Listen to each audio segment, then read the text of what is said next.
Hey friends, welcome back to the Burn Stress, Lose Weight podcast. I have been really wanting to have this conversation around the power of community. And I had the idea to do conversations like this with women that I have met only because of community, because as someone that has grown up being on the fairly quiet side, someone that has thought of myself as awkward or maybe an introvert, I have also been the person that tries to solve problems by myself. I'll be the person that doubles down, looks things up, tries to figure things out without reaching out to community and support. Of course, I know that I can always talk to my family and my friends, but there's something very different when you put yourself in community with women that have a shared goal. And I didn't really understand the power of community before I embarked on the entire journey that I have been on, especially with coaching. However, over the past multiple years, there have been friendships and conversations that I've had only because I was in a shared community. These friendships, these conversations, and honestly, a lot of these very real insights that I would never have had myself were powerful enough that it led me to create this series, which is the Power of Community series, where I'm bringing on friends and colleagues, people that I have talked with that I simply met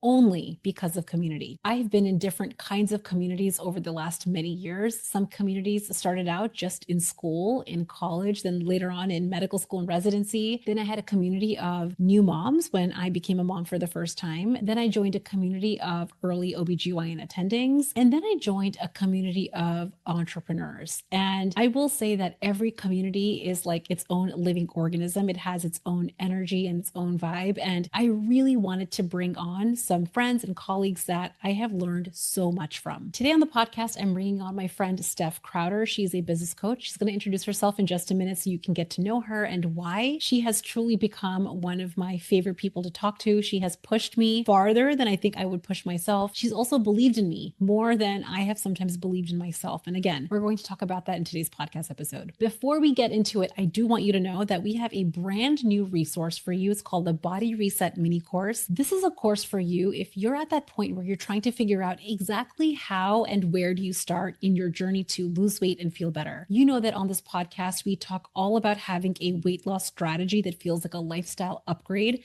not another punishment that you need to push through. And after over 200 podcast episodes, it can feel kind of confusing about exactly where you should start. And the nutrition strategy that you learn inside the Body Reset Mini Course is going to be hormone supportive, but also feel like a real upgrade. You can go and grab instant access over at www.burnstressloseweight.com/body reset. Without further ado, let's get into my conversation with my good friend, Steph Crowder. Hey friends, welcome back to Burn Stress, Lose Weight. I have my good friend Steph Crowder here on the podcast, and we are talking about the power of community. This is a series that we've been doing here on the podcast where I'm bringing people that have been special to me in some way, someone that I have been influenced by, that I have learned from, that I have been pushed by, and Steph has been someone that has pushed me. We're gonna get into that.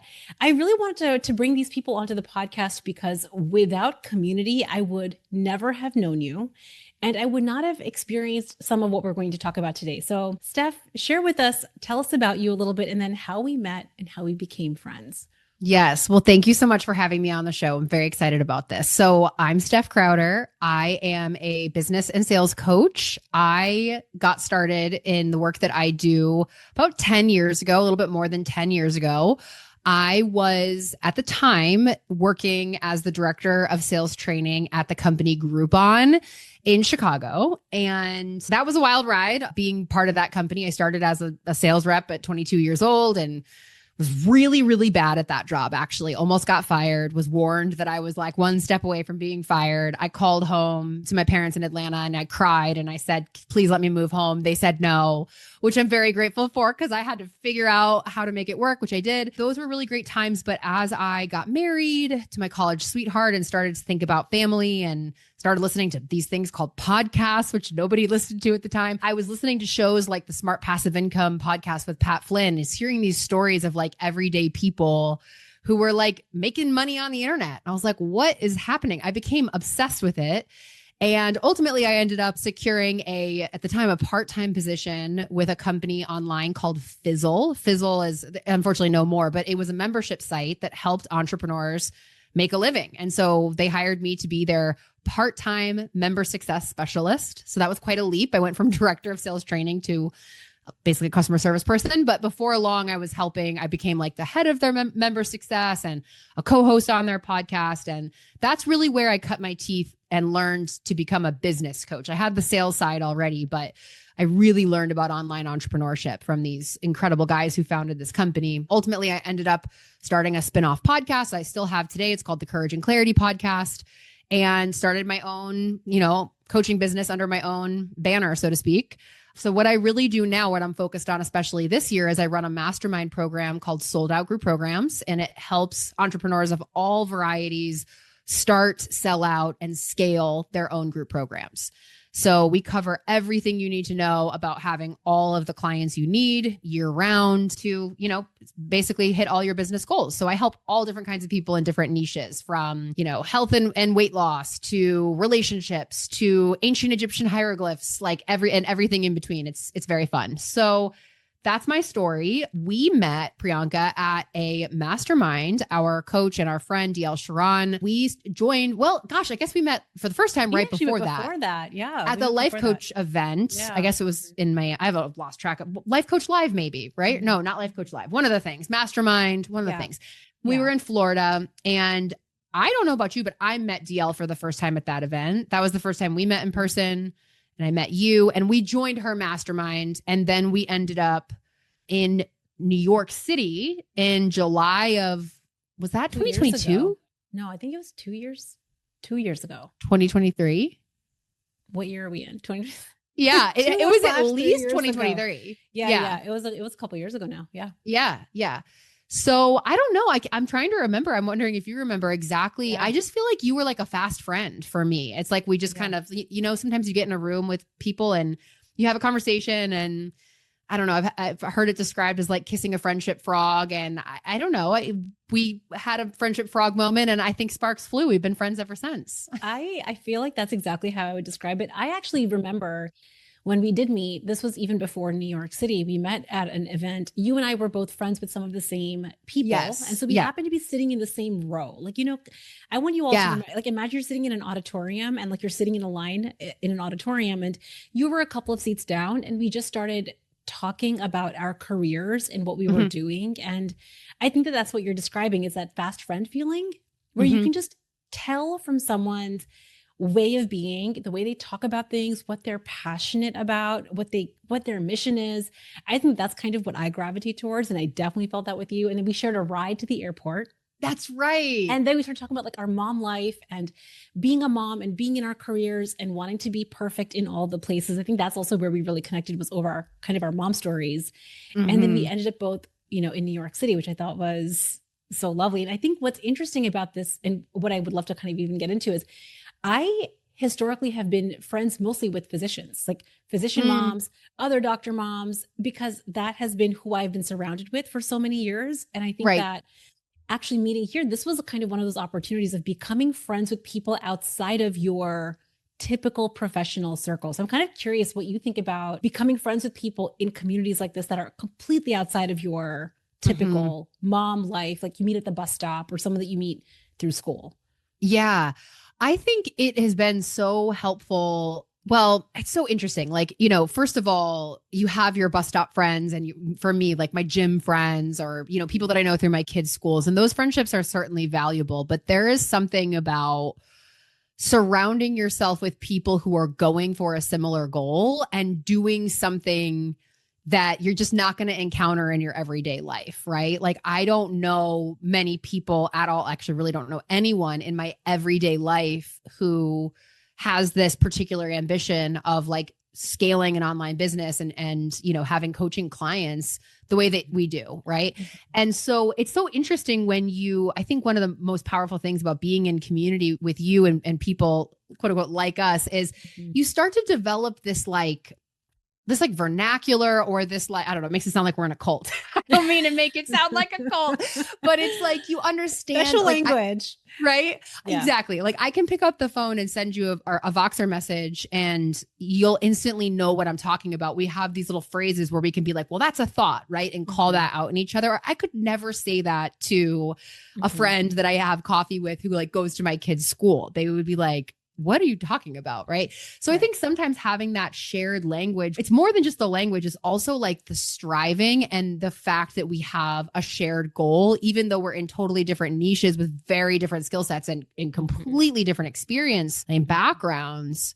There's so much common ground, certainly the parenting thing, like you said, but Mhm. also just like, yeah, being in community with people who are really intentional about the kind of life they're trying to carve out for themselves, like that is so unique and hard to find, I think. Yeah.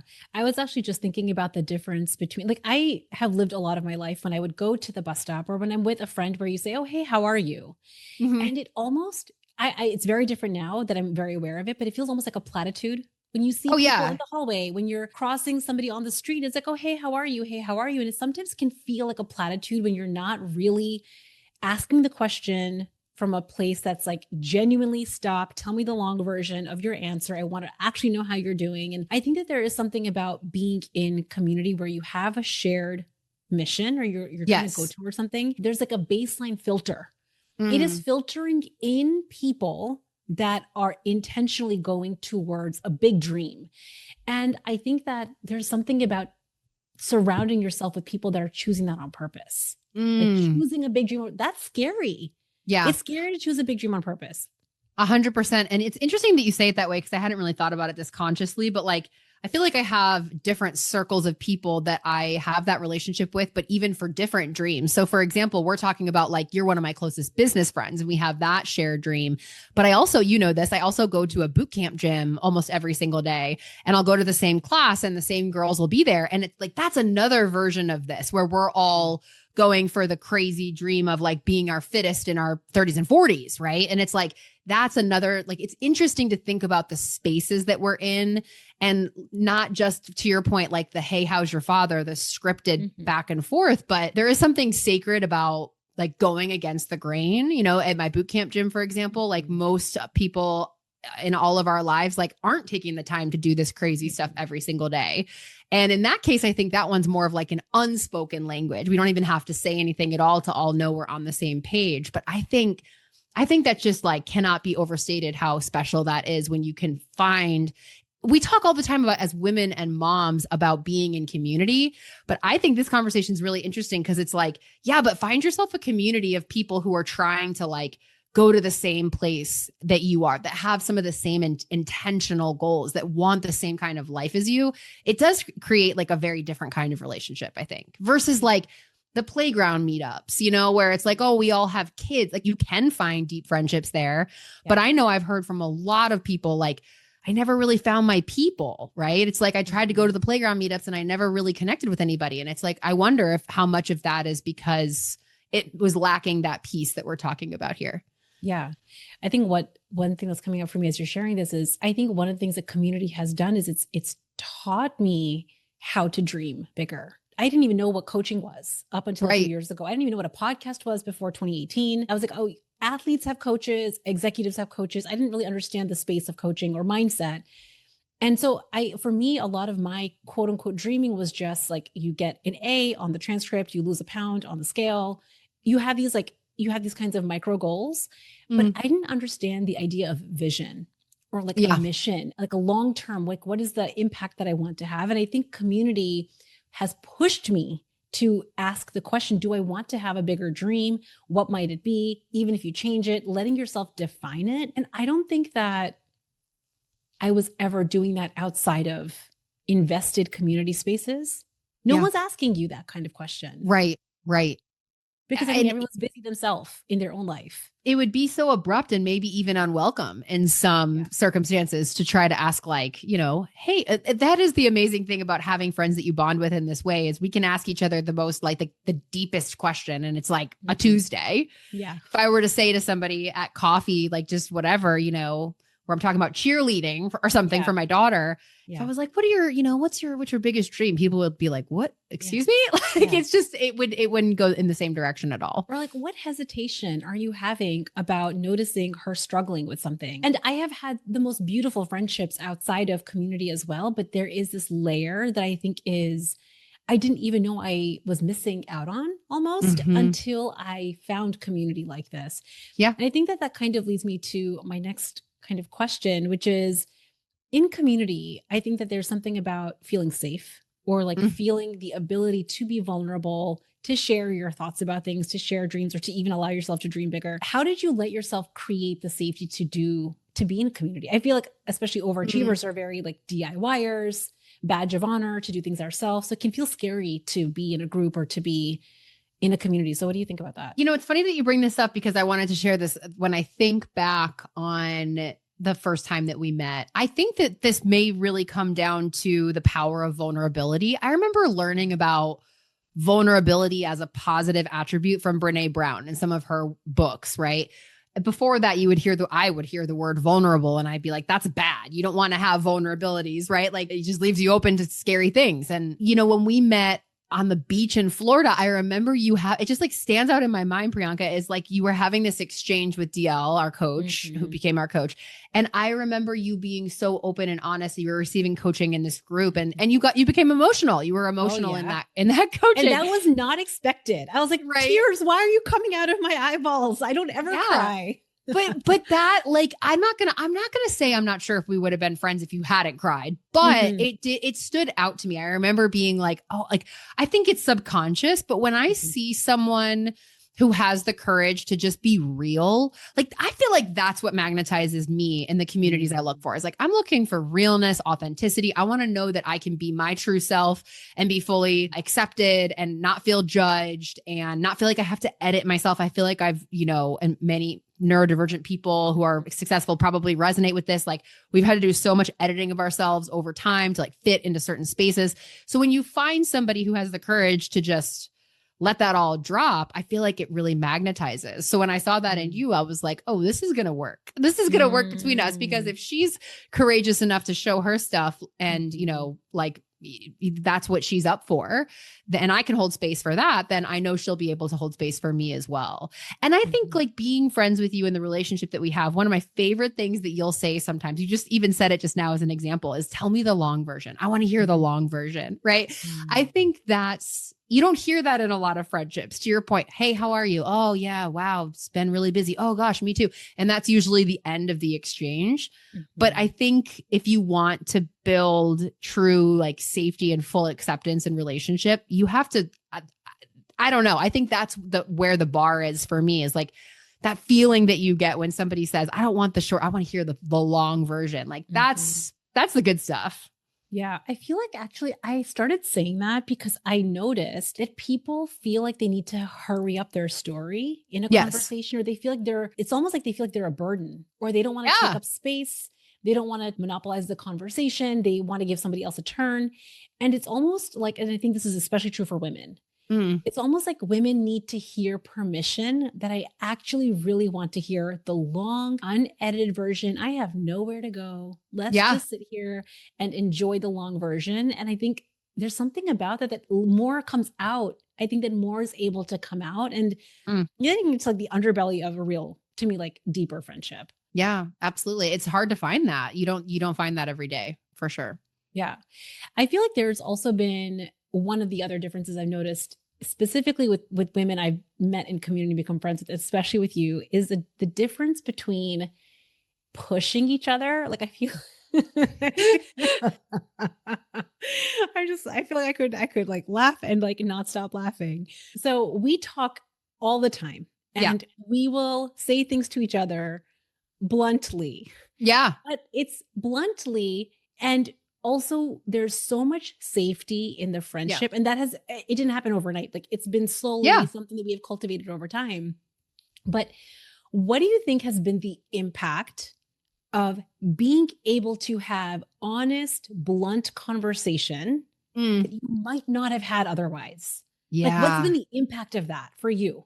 And then I'll share for me. Yes, I want to hear your answer too. Yeah. You have to be willing to want to see your blind spots. That's a choice, right? I think it's so powerful to be open to that, right? I think that's why we're able to be so blunt with each other, because we have this mutual agreement that we want that. We both come into the relationship with the understanding that I will have blind spots. You will have blind spots. It's like they say, you can't see, if you were sitting inside a Coke bottle, you can't see the label from the outside. If you're operating with that understanding, I feel like it makes you open, But I've certainly been in friendship, really, really close friendships with people who they've made it very clear in so many words that they don't want that. They don't like, not everybody. I had a mentor many moons ago who used to call this picking up a rock and looking at the squiggly stuff underneath. Not everybody wants to do that. Like, you really have to be down. But when you meet somebody and you find somebody who you have that agreement with, I think that's where you can be blunt. But this part's really important for me. I don't know if you agree with this, but I have to know that it's coming from a place of love. I have to know that I am loved unconditionally. And then you can say the meanest thing and you're never mean to me, but like, you are direct, but you can be the most direct. You can be like, you are literally being crazy. You can tell me exactly what you're thinking. But the minute I feel like it's disengaged from it coming from a place of caring, then it's like that to me is where I start to get like on the defensive or start to shut down. So I think that's a big piece of it, is knowing that anything you ever tell me about your observation or calling me out for anything, I know it's coming from a place of love. And also there's not a competition between us. Sometimes you get in friendships with people where you feel like you're trying to one up the other person. And I've never felt that in my friendship with you. I think that's a big piece of it too. Yeah. I think what I've noticed, because I feel like, Steph, you are very direct. And like I say this in the best way. Here's why I'm saying this, because most of my friendships up until, again, entrepreneurship have been, and again, from the best place, cheerleadering. Yeah. Like, you've got this, Priyanka, like, oh, go for it. I believe in you. And again, all those friendships have been so beautiful, and they've never let me truly see my blind spots. Like, I'm like, oh, okay, they believe in me. And so like rah, there's like a little bit of rah energy. And one of the things that has been new for me in the last few years through community, and especially with you, is learning. And I think it's been a skill set, learning to receive blunt feedback. Yeah, such a skill. And I didn't know that it was a skill. I thought it was just like, either you have it or you don't. Yep. That's just who you are, how you are. Like, some people have thick skin. Some people can just like, they can take it or something like that. I had some ideas like that. Whereas I'm like, oh, no, this is actually a skill. And if I want to get better at the things that I'm lacking or not so good at, this is a skill that's worth my attention. And I think it's come up the most with you because we can count on one hand the people that I talk to the most. You're one of them. Yeah. And I feel like you're one of the people that give it to me the most blunt and the most direct. So yeah, you're at like the top. One of the like, oh, we're practicing now. We're practicing right here, right now. We're practicing. And I think the second element that it's revealed to me is like, whenever I do feel something like tender or like, ooh, like I feel a vulnerability crack open, or I feel like myself be like, I can't believe she said that. I can't believe she's highlighting this raw thing that I'm like, shoot, like she's really calling it out. It has been an opportunity for me to ask myself, what is the relationship I have with myself about this? Yeah.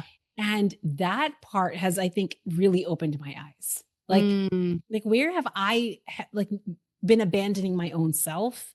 Yeah. In that, and like, I can hide from it. Right. Forever. Yeah. Or I can like maybe just do some work and like give it some attention.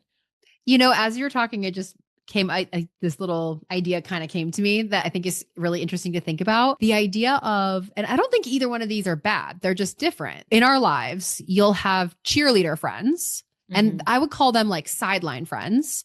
And then you'll have trenches friends, right? Like there's a difference between in the trenches with you, like you're in the mud. And like, I feel like in our friendship, and same, I only have a small handful of folks as well like this, where it's like, you're in the mud and I'm in the mud with you. Like I'm going through it on my hands and knees. Like we're in it together versus like, I don't mean to make it sound lesser. I think sideline friends are fantastic. Those are the people that are like, you got this, and that you feel them cheering you on, but there's this distance there. They're like your support team.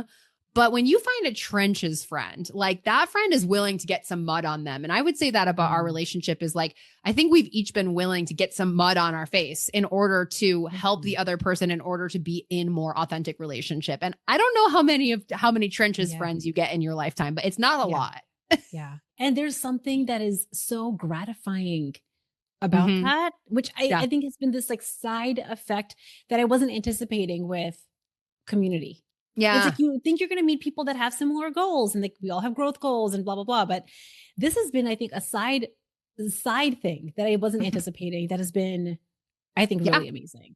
Yeah, I agree. When you think about the role that this work has had on like how it's impacted you in as a mom, where has this shown up for you in mom life? And like, what do you think is changing for you and how you're parenting just because of kind of the work you've done with what we've been talking about? I think the thing that we practice in our friendship and, community friendships like this is so much self-awareness, right? Like, Mhm. self-awareness, I've been thinking a lot about self-awareness, and self-awareness really takes courage, right? Like it goes back to like being willing to see the ugly stuff and being aware of it and integrating it and confronting it, right? And I think when I think about parenting in particular, when I think about my own, no parent is ever going to be perfect. And I always like to make the joke, like my kids are going to be in therapy for something. It helps me to tell myself that they're going to be in therapy for something I did. The goal is not to keep them out of there. They're going to be talking on the couch, talking about something I did. And that's okay.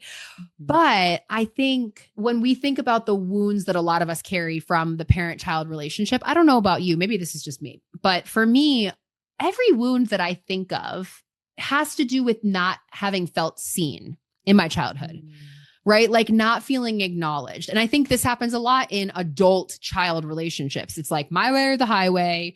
There's a right way, there's a wrong way, fall in line.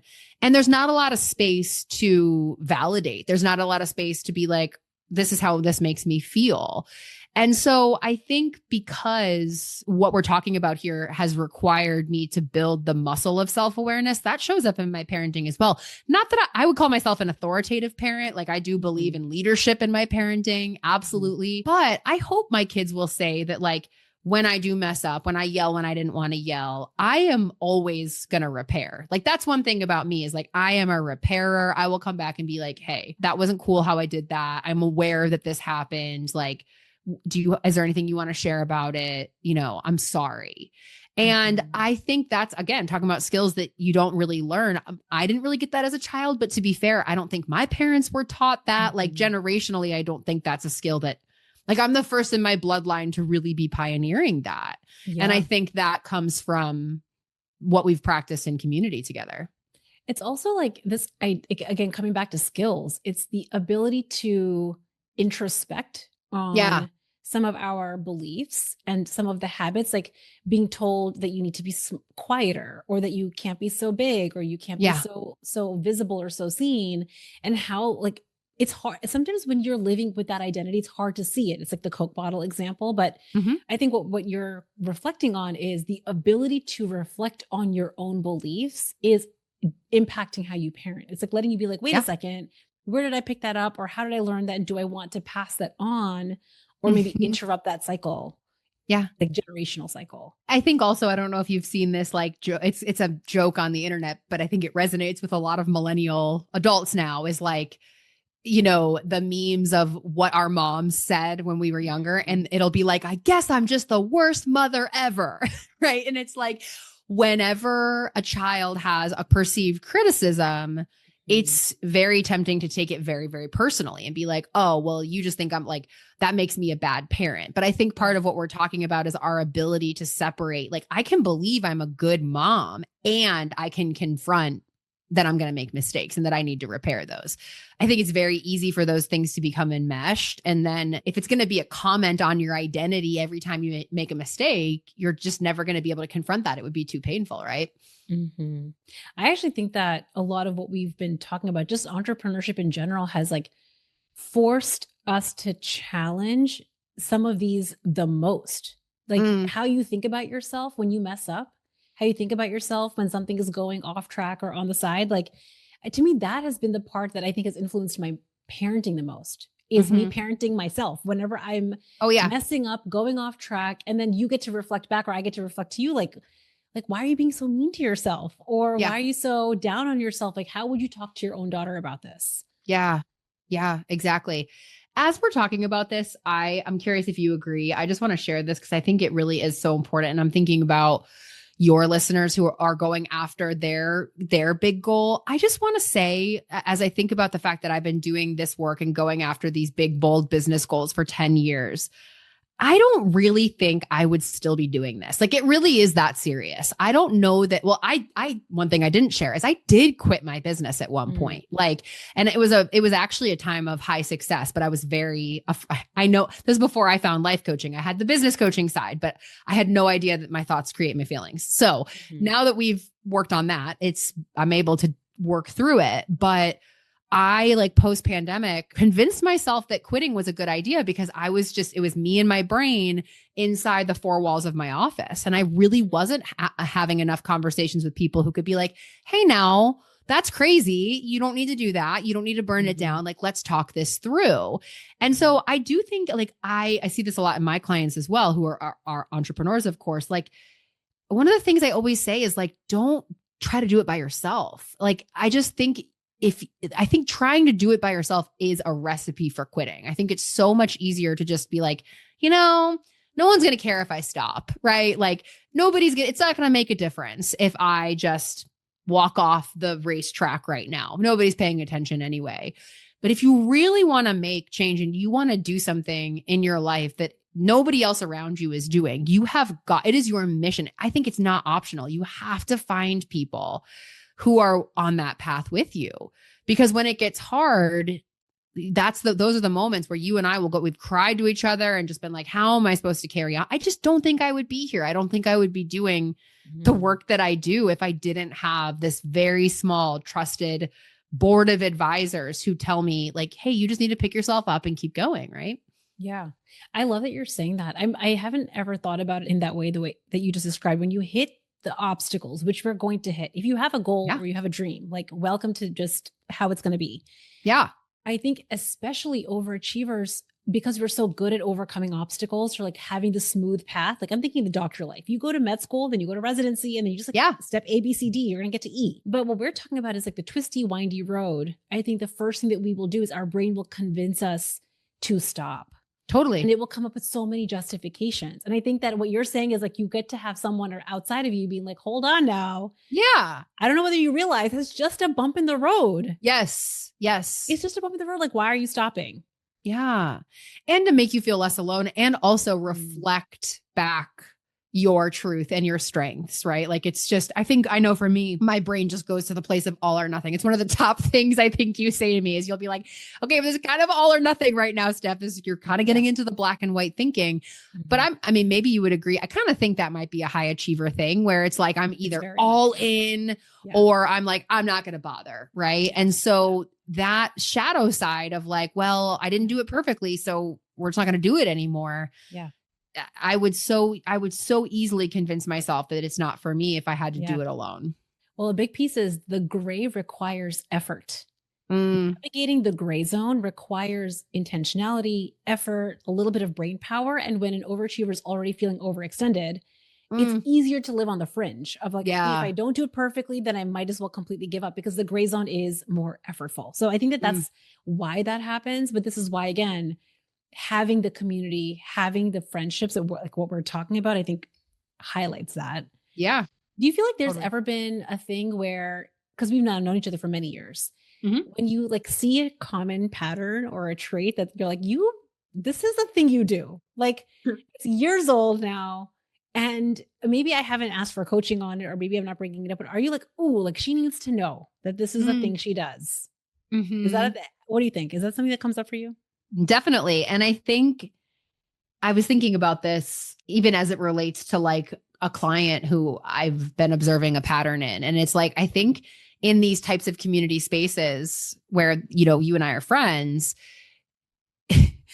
having that courage to be like, I think that goes so unsaid in a lot of the relationships that I've had in the past that I still am in, where I will not want to rock the boat. And I'll be like, I see this person's like stuff, but I don't know if they want me to bring it up.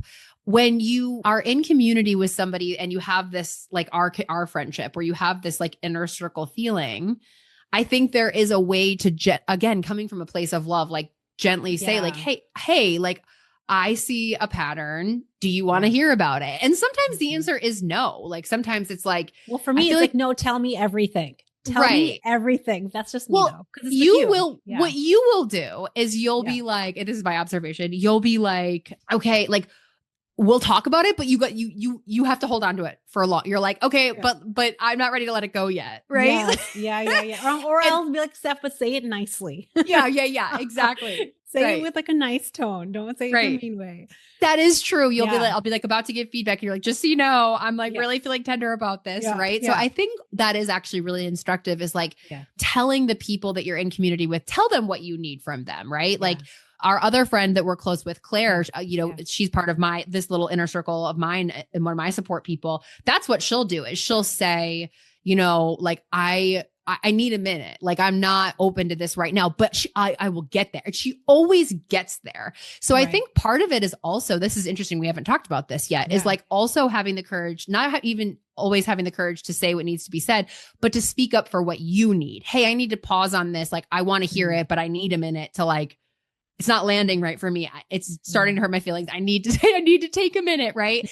And then circling back to it, but advocating for what you need in the relationship as much as you're giving the other person, the hard coaching or whatever.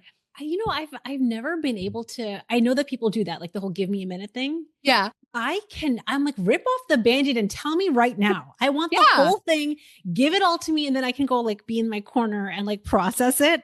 Yeah. on the side. But I also think this really comes down to like that piece of, I'm talking to people that I genuinely feel like believe in me sometimes more than I believe in myself. Yes. That's key. That is something I don't even have words for. I think it is a priceless. You cannot put a dollar amount on a relationship with someone when they believe in you more than you are able to believe in yourself. Yes. Like, when you're in the dip, when you're completely struggling with something, or you feel like you're just epically failing and all you see is doom and gloom and you're kind of this close to quitting, but the other person's like, oh, no, you're not seeing the potential here and like your magic and what your mission is. And there's something that I can feel that.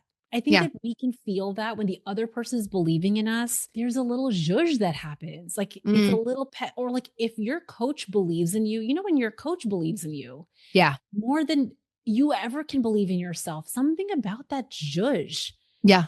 It's like, oh, well, if she believes in me, like maybe actually I can see how this is possible. Yeah. And without that, I can see how we would spin in place and often quit on the dream.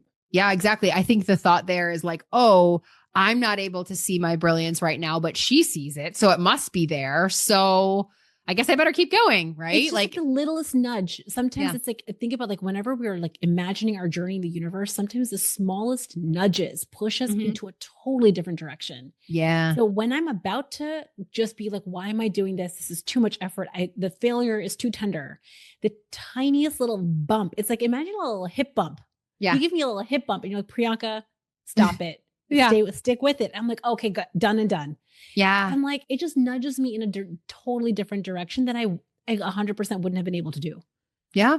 Yeah. Which is really, really powerful. I feel like we could have talked on and on. This could be like a part 2 and part 3. Yes. But tell us more about how people can find you, find your podcast, and anything else that you want to share at the end. Yes. Well, if anyone who's listening is on Instagram, I like to hang out there. Please come say hi. I would love to, have you slide into my DMs. Let us know that you liked the episode. I'm at Hey Steph Crowder. My website is stephcrowder.com. And I have a podcast called the Courage and Clarity Podcast. It really helps people, you guessed it, find the courage and the clarity that they need to create all their entrepreneurial dreams and make them come true. So thank you for having me. This has been really fun. I love it. It's been so good. And I feel like we could have just there's so many different ways to talk about community and the power of it. And I think one conversation that leads into the other. I'm like, oh, that could be its own entire episode, but we're going to have you back. I'll be back. Absolutely. Thanks, Steph. I hope you guys all enjoyed today's podcast episode, and we will see you at the next one. Bye. I hope you guys all enjoyed my conversation with Steph. I feel like we could have talked about so many different facets of motherhood and career and entrepreneurship and shifting gears, which is another big piece of what me and her have talked a lot about. For me, especially being a physician and OBGYN, my mindset before coming into entrepreneurship and even the community that I met her in, it was very different than what I would say my mindset is right now. Historically, as I share on this podcast, I have always been the perfectionist. I want to do high quality work. No one wants a doctor doctor making mistakes. And so this is one of the pieces of the process that I have had to learn over time, is how to be willing to just try and fail. And I think that having Steph in my corner has genuinely been one of the best gifts to myself. And it's simply because of community. I know how easy it is to feel like you want to stay on an island, to reach for your body goals on your own. It feels like if I just tried a little bit harder, maybe this time it will stick. But like we talked about on today's podcast episode, it's really hard to see your blind spots when you don't have community. And one of my favorite things about Burn, Stress, Lose Weight, my group coaching program, is that you are surrounded by women who are overachievers, smart women just like you, who also have this goal. I think it's one of the most healing things to realize that you're not actually alone in the struggle. And if you ever did have a struggle, it was likely because you had toxic diet culture as one of your strategies, or you simply didn't know how to identify one of your skill gaps, which is all you need to lose the weight you want in a sustainable way. I hope this podcast episode felt inspiring for you, and for you to think about what the power would be for you to find a community that also shares the goals that you have. If you have a goal to feel better in your body, to stop dabbling with your health and your wellness and really find the best parts of you as you feel better physically, it's okay to give yourself permission to be in community. You don't have to be the DIYer, which I know we all love being. There's something really quite relieving about not going it alone. I hope you all enjoyed today's podcast episode, and I will see you at the next one. Bye. One lesson that I have learned over the years is when women feel better on the inside out, everyone around them gets to benefit.